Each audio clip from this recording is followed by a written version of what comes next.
Bismillahirrahmanirrahim. Assalamu alaikum. You're watching Newsroom. I'm your host, Khalid. But today is the 11th of October 2021. It's the beginning of the week. It's a Monday, and these are the stories that we'll be discussing during the course of the show. We'll begin with the unrest in Kashmir, the latest situation that emanates from Indian illegally occupied Jammu and Kashmir issue, where hundreds of people not only have been detained, but there's also a recent spree of killings in the Hell Valley. And of course, the atrocities continue, the barbarities continue from the Indian military side and the Indian government side in the Hell Valley. This is a continued spate of incidents that has been going on since quite some time, especially since the 5th of August 2019, when the Articles 370 and 35A were abrogated, and since then the atrocities have increased manifold. We are going to discuss that and the latest incident in which around 1,400 people have been arrested from the Indian Hell Valley. Then we'll be talking about, in our second segment, Pakistani transgender activist Nayyab, who has rejected an award from India also because of India's atrocities in the Hell Valley, that is Indian illegally occupied Jammu and Kashmir, and she has refused this award specifically because of the atrocities that are being committed in the Hell Valley. Then in our third segment, ladies and gentlemen, we'll be talking about the Expo 2020 that is going on in Dubai as we speak, and Pakistan has a beautiful pavilion that is out there. There are restaurants, there are places that showcase Pakistan's culture and heritage, and the Pakistani pavilion at the Expo 2020 in Dubai has become an instant hit. This is going to be our third story. Then we'll be talking about polio and the eradication of polio from Pakistan. We know that polio has been affecting Pakistan since quite some time, and till date we haven't had zero cases of polio. But nevertheless, UNICEF's Deputy Executive Director has said that his organization sees a possibility for an end to the cases of poliomyelitis from Pakistan, as only one polio case has been reported in the country this year. And then finally, ladies and gentlemen, we'll be talking about the International Day of the Girl Child that is celebrated today, that is October the 11th every year, and it is dedicated to the growth of girls across the world. This year the theme has been set as Digital Generation, Our Generation, that acknowledges the growth and the growing of a digital world and how a digital gap can also widen the gender gap in different communities across the world. Let's begin with our first story, ladies and gentlemen, and that concerns the Kashmir issue and of course what is happening in illegally occupied Jammu and Kashmir, the atrocities that see no end. And in the latest spate of this incident, we have seen that around 1,400 activists have been arrested from the Hell Valley. More in the following report. The Indian illegally occupied Jammu and Kashmir stands at the brink of humanitarian catastrophe as Indian occupation forces continue to unleash a reign of terror and brutality upon civilians. The gross human rights violations reach outrageous proportions as Hindutva BJP regime unilaterally stripped the belligerent valley's semi-autonomous status in August 2019 and brought it under direct rule. In their malicious attempt to strangulate the Muslim-majority valley, Indian state-sponsored terrorism exhibited its horrors as 7 civilians were shot dead in 6 days last week, catalyzing public outrage in Indian illegally occupied Jammu and Kashmir and across saner segments of India. The resultant indigenous resistance was then crushed by Indian state apparatus as nearly 500 residents were illegally detained across the occupied territory following the shootings. In an attempt to paint the indigenous freedom movement as terrorist attempt, India's Counter-Terrorism Task Force, the National Investigation Agency, summoned 40 school teachers in the main city of Srinagar while desperately killing workers from pro-India political parties as well. Sensing the gravity of situation, Human Rights Watch called for alleged perpetrators as well as Indian occupation forces accused of war crimes including harassment, torture and extrajudicial killings to be held accountable for their actions. As India is trying to muzzle the voices of Kashmiris, Pakistan as a responsible state has vociferously fought the case of inalienable right to self-determination of Kashmir at every relevant forum. Foreign Minister Shah Mahmood Qureshi reiterated Pakistan's enduring commitment to extending political, diplomatic and moral support to the Kashmiris in their struggle for right to self-determination. Often termed a nuclear flashpoint, Indian actions in Indian illegally occupied Jammu and Kashmir dangerously imperil regional as well as international peace and security. At the same time, its humanitarian and human rights dimensions deserve particular attention of the international community. Now, to talk more about the latest spate of Indian atrocities in the held valley, that is Indian illegally occupied Jammu and Kashmir, and whether there will be ever an end to these atrocities, we've been joined by Yasir Abbas. He's an international law expert. Yasir Abbas, thank you very much to have joined us. Now, Yasir, when you see this whole, continuous string of atrocities, barbarities, and it's not just the last year or the last few years, it's the last few decades, but it has of course gained momentum since 2019, and in the latest spate we've seen 1,400 people who've been arrested on false charges. Where do you see all of this going? Thank you, Omar, for having me over. Omar, it's clear that basically this is the continuation of a policy of brutality, and it reflects the Hindutva mindset and exclusion, and which we have seen since Modi has been elected as the Prime Minister of India. And the current uptick basically is a continuation of exclusion. And I personally think that this wave, this uptick, if anything, it's going to get worse unless there is a saner voice in India, unless there is a government which basically values the human rights violations to a But lesser Yasir, in aren't spirit. all the sane voices being muted in India? Sorry, I missed your question. I said, aren't all the sane voices, because you talked of sane voices, aren't all these sane voices that talk about these atrocities being muted? Absolutely. There is a complete blackout in the media that we have seen, especially in the case of Kashmir. There hasn't been any intellectual discussion going on in India. And also, the media in India, it has been a mouthpiece of the current government, where we see that the genuine question of human rights in Kashmir is kind of, it's orchestrated into a debate, into some foreign funded terrorism, etc., which, however, is not the ground reality. So, what I principally argue is that for as long as a government like Modi, which continues to act impunity, and at a time when we have an international community that is indifferent to the rights of the people of Kashmir, I don't see that this uptick in the violence perpetrated against the people of Kashmir will ever stop. All right, now Yasir, 1,400 people are arrested on falsified orchestrated charges by the authorities in Indian illegally occupied Jammu and Kashmir. This is not the first time that people have been arrested, or people have been subject to violation, or people have been raped, or children have been left without parents, and of course people have been left homeless. When organizations such as Human Rights Watch or other organizations take cognizance of these human rights abuses, why doesn't the world react? See, that's the unfortunate, behavior of the international community. But Umar, from last couple of months, since the current government came into power, there has been a kind of engagement with international community. And fortunately, there is a realization brewing in international community that the situation in Kashmir, it needs to be re-evaluated, and there is an increasing trend within the United Nations and in all the relevant capitals across the world that the situation in Kashmir, it warrants an international response and international condemnation. And the public at large, we have seen in think tanks, we have seen in academic circles, and we have seen the general perception of masses across the world.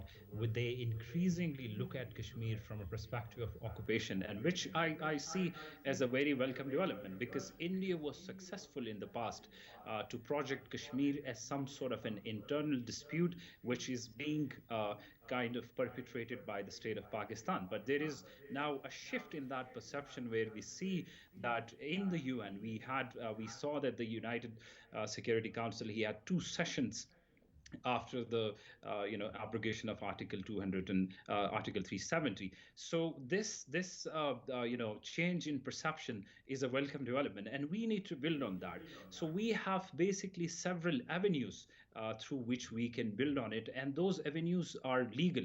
And those avenues, if exercised by the state of Pakistan in coordination, in collaboration with international community, they can definitely help in easing the situation in the state of Jammu and Kashmir, which is currently under Indian occupation.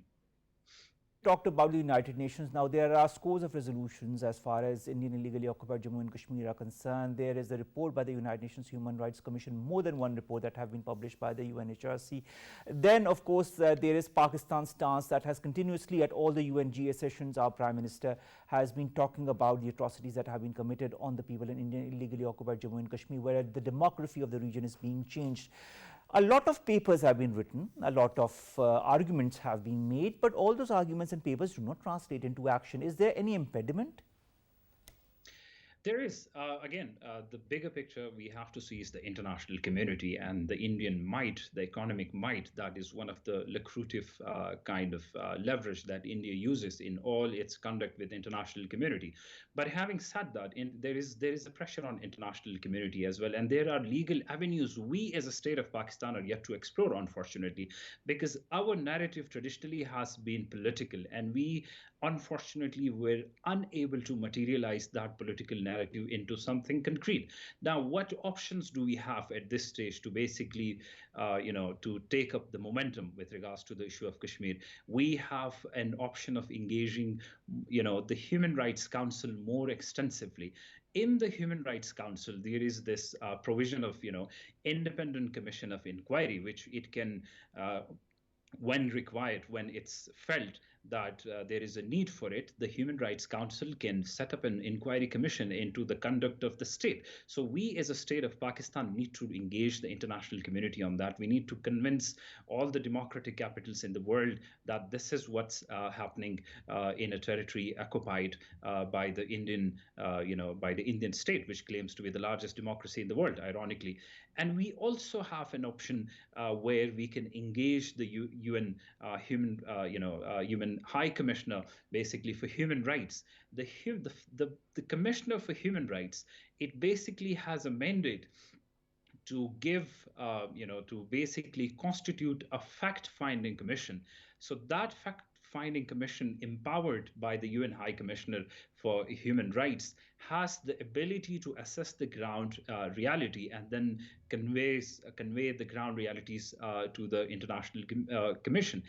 And then we have another very potent, avenue that is seen, getting increasing traction in international law. That is the concept of universal jurisdiction, which unfortunately we are unable to invoke up till now. So what the universal jurisdiction does is it allows the prosecution of all those people who are wanted for grave human rights violations across the world, regardless of their nationality, regardless of their origin. So we have that avenue to basically bring the state of India, or make the state of India and the perpetrators of such rights violations accountable across the world. We have certain examples of people being held accountable in states like Germany, in Sweden, and elsewhere. So we have that avenue as well.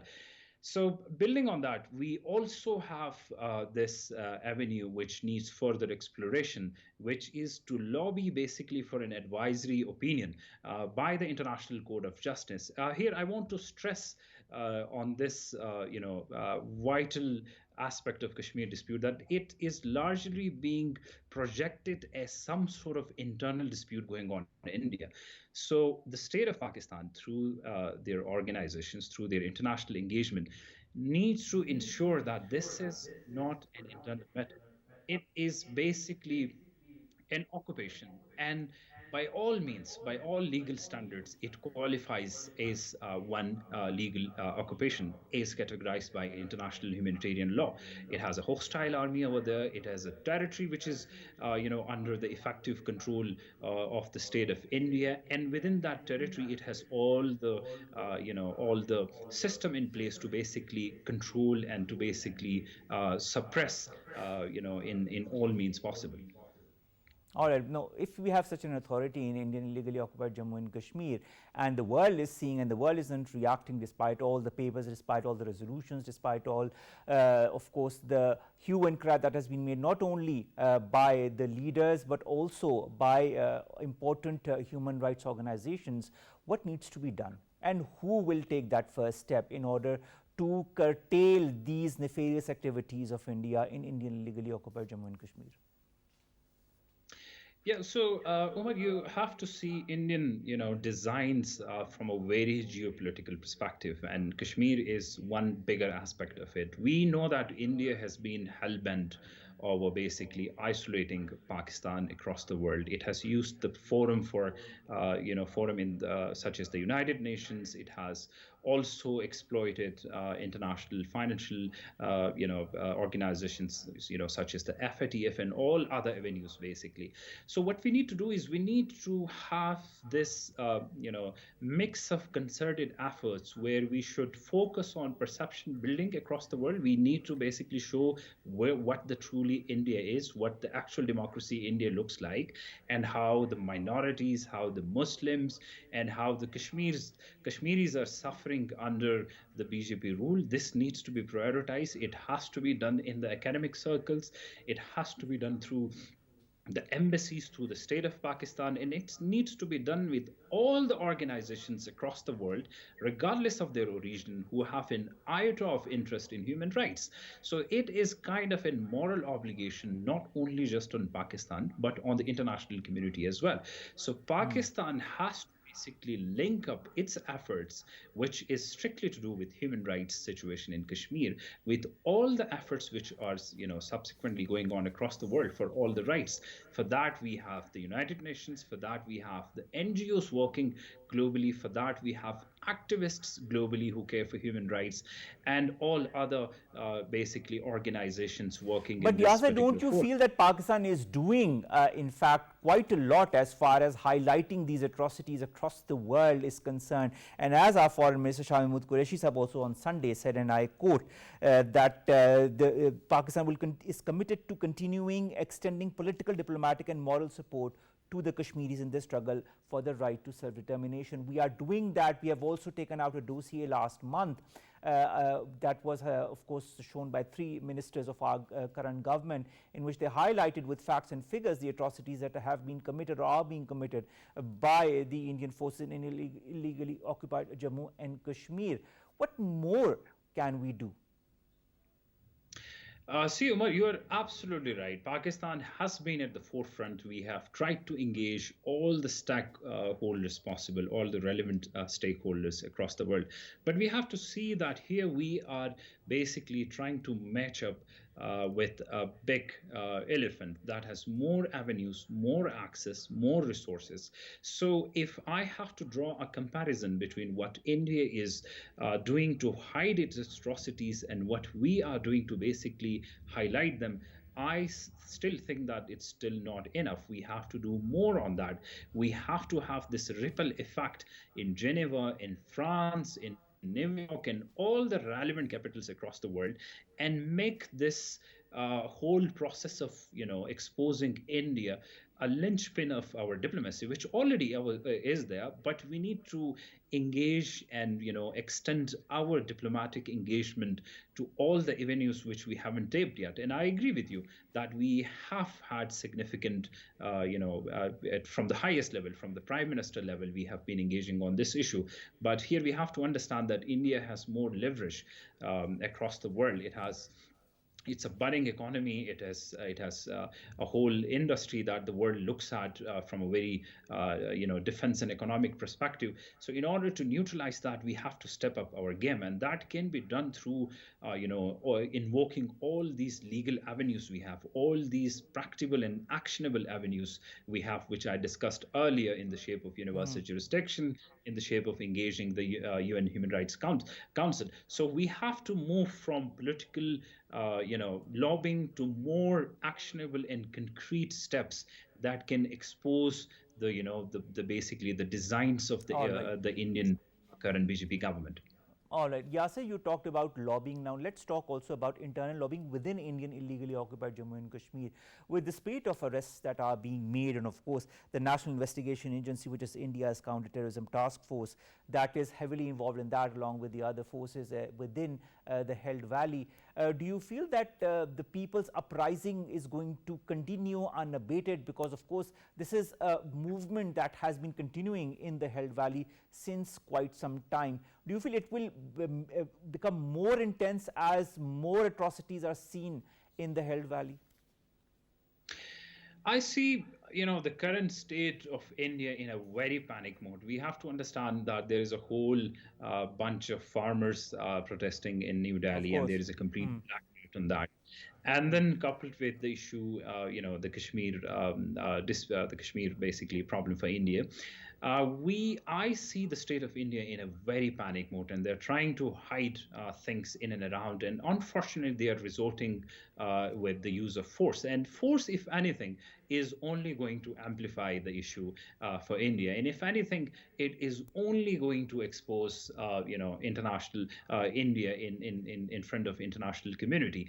And I see that there is a pressure brewing, if not directly, the friends of India, the so-called friends of India, they seem to, convey it to New Delhi that it is going to be increasingly problematic for them to basically defend and engage India globally on matters of human rights, when the situation in New Delhi with the farmers and situation with minorities, and we have seen the lynching, the pace of lynching which is going on in India, and also what they're just doing one of the so many incidents. people in Kashmir. Yes. So I see that this is a panic mode, and this is where the state of India would resort to more force. And if they're not, if they, and which will be a very stupid thing to do if we'll only amplify the voices, like I said earlier. But I see that India realizes that it is in a trap now.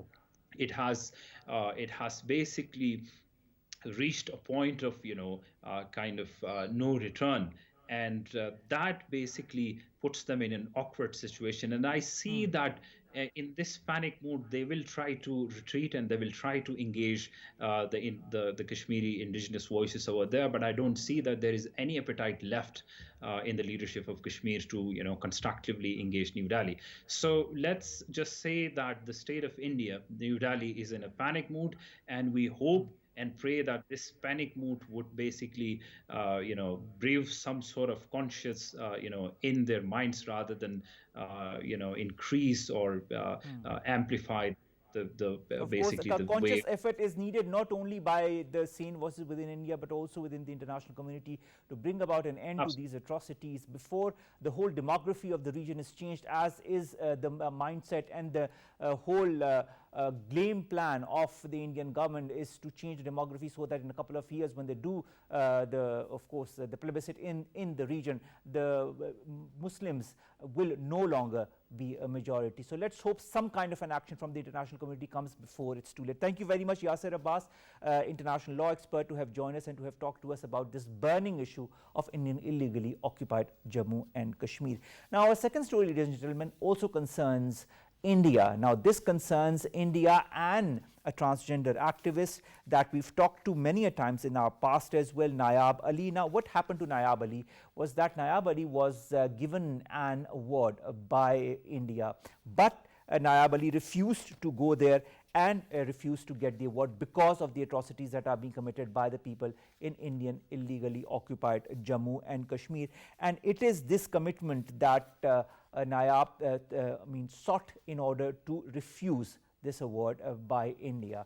Now, Nayyab Ali, of course, is not only a Pakistani transgender activist, but she has also received many awards internationally as well in the past, from the European Union, from other parts across the globe, for her commitment and, of course, the work that she's doing for the transgender community in Pakistan. This nomination that Nayyab Ali got from India was for International Global Women Award, and she was contacted by the Indian authorities to give her this award. She refused, citing hypocrisy by the India, which is perpetrating gross violations of human rights and violating the rights of the Muslims and the Kashmiri women in Indian illegally occupied Jammu and Kashmir. Now, speaking of Nayyab Ali also, she manages the Khaja Sira Community Center in Okada, which offers a basic literacy and numeracy program, vocational training, life skills education, driving classes for the transgender community. And in the year 2018, that is just 3 years back, Nayyab was one of the 4 transgender candidates who ran for Pakistan's general elections, and has also been leading advocacy efforts for the approval of the Pakistan's National Transgender Right Protection Policy. She is also among the 4 nominated by the Amnesty International, Frontline Defenders, and the International LGBT Action Foundation. The 4 nominees, the nominees were from Brazil, from Kazakhstan, Kyrgyzstan, and Pakistan for this gala award.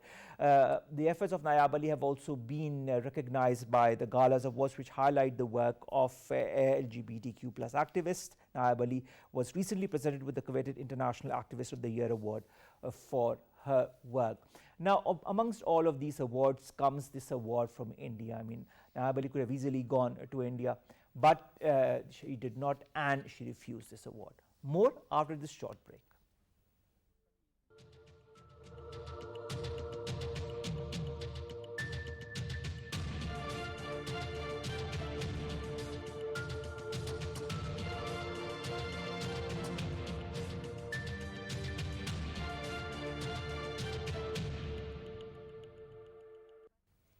Welcome back. We've been joined by Nayyab Ali, transgender activist. Thank you very much, Nayyab, to have joined us. Nayyab, what was your motivation behind refusing the award by India? First of all, thank you very much, Omar, for having me in your show. Well, I can answer your question in 2 parts, right? Firstly, human rights works and advocacy crosses all national boundaries, right?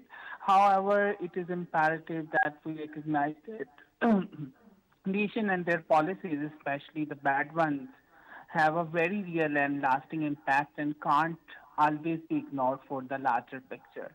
And I, in good conscience, can't accept an award from a nation that actively seeks to avoid the rights of all the brave Kashmiri women, right? So we often see the work we do is not something we hope you will one day win awards for, but we do it because we hope to see real change in the world. And I hope I will have stood on the right side of history with my decision. And I think, actually, I know I have stood on the right side of history. And on the second part of the answer of your question is more personal note, as in Pakistani woman and as in Pakistani transgender woman, as in Khaja Sira, I can't forego my national duty to my country's man and woman from the constant and looming threats of Indian interference, right? And accepting an award from that nation signifies me balancing said duty. This is not the India that once people spoke of as a bastion of democracy and pluralism. This is the violent and oppressive regime that exists only for Hindus. And as a Muslim, if I don't stand for my fellows in faith, then I have no fight. So I think this is the motivation, and I strongly believe in that. And this is the motivation behind rejecting the award from India. All right. About all the activity that you're doing, of course, your activism as far as the transgender community is concerned, how successful do you feel you've become in this fight for your community? Umar, Pakistan is a torchbearer in terms of transgender rights and across the world. Because we have the most progressive Transgender Protection Act, and when I see my contribution in that, it's really far away. Like the transgender community in Pakistan are getting all the fundamental rights. We have our schools, we have our places in hospitals, we are doing a job in government sector. So these are the basic fundamental rights that we have. And I think the Pakistan is leading, and we are showing the world that what we have achieved. Because So that's why you can say the India nominated me for this award. So this is, this is the appraisal, and the world is accepting that Pakistan is much better, far better in terms of human rights approaches. All right. So I think we are on the way. All right. Nayyab, also you've gotten numerous awards in the past, and of course the award from India that you refused was just another in a whole spate of awards that you've gotten. Do you feel also that a country like India, where human rights abuses are rampant, that their human rights abuses also need to be put on the forefront on all the different by all the different organizations that work towards the alleviation and the improvement of the human rights of the different genders? Yeah, that's very true, because I still remember what's happening in India, right? The people, the Indian woman, the Kashmiri woman that India is doing with them. So it should be discussed by other leading organizations like United Nations. I remember I was in Ireland and attending a conference. There was 190 representative from across the world. But they didn't ask a single word on the Kashmiri issue, right? So because this is a hypocritic face when you have a strong diplomacy, you have some influence in that. So there are so much violations are going on within the India, within of course the Muslim community of India. So it should become in front, and the international organizations like Amnesty International, they should talk about it, and then definitely we know, because whenever we talk about human rights and advocacy, it always crosses all the national boundaries. So if being a Pakistani, I'm talking about Kashmiri women. So being a Pakistani and human rights advocate, I'm also talking about the violations of human rights which is happening in India. So it's everybody's duty, because being a human rights activist, I think every person who works on human rights, they should talk about their violations. All right. And finally, Nayyab, what kind of reaction did you get from across the border when you refused your award? Especially from our nations and our Pakistani citizen fellow, they really praise my step, and they appreciate my bold step, because they think I'm representing their emotions, and I'm also representing the faith of my Muslim fellows, and obviously the Kashmiri fellows.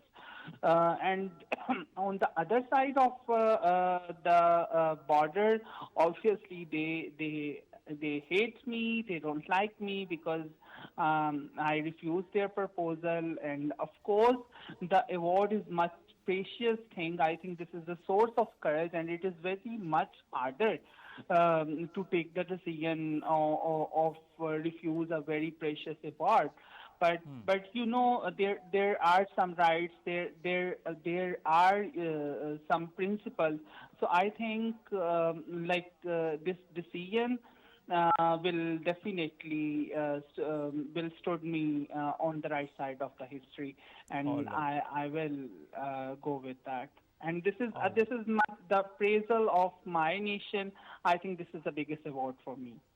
All right. Thank you very much, Nayyab Ali, transgender activist, joining us, and of course talking to us about the refusal of her award from India because of the atrocities that are being committed on the people, especially the women in Indian illegally occupied Jammu and Kashmir. Let's go to our next three stories very quickly. The first is about the Dubai Expo 2020 that is going on as we speak. It began on the 1st of October, and the Pakistani Pavilion has been a huge success as far as the Expo 2020 is concerned. President Dr. Arif Alvi also arrived at the Pakistani Pavilion. He also praised the efforts that have been put as far as highlighting Pakistan's culture and heritage at this Pakistani Pavilion at the Dubai Expo Expo 2020 is concerned. Now, the Pakistani Pavilion comprises 8 key spaces that depict the country's history, religious diversity, cultural landscape and wildlife, among others. Now, Rashid Rana Sahab, who's one of Pakistan's leading visual artists, is the visionary behind this game-changing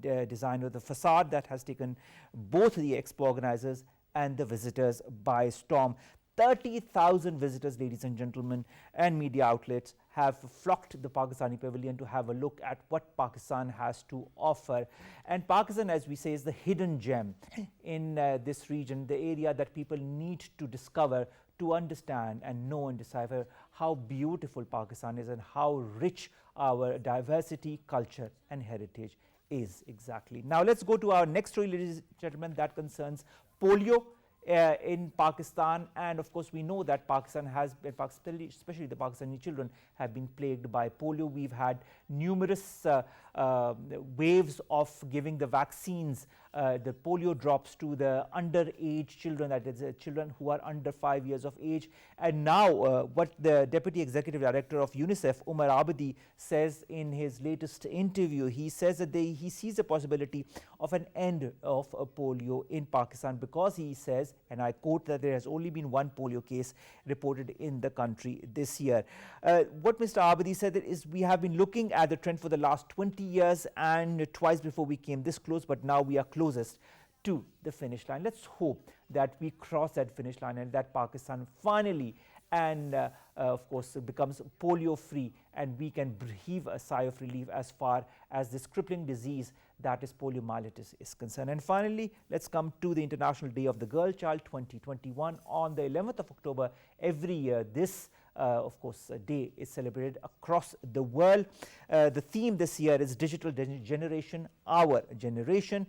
It is of course a brainchild of the World Conference on Women, which happened in 1995. In the conference in Beijing, it was decided that such a day dedicated to the growth of girls was a necessity. Since then, it has been going on every year on the 11th of October.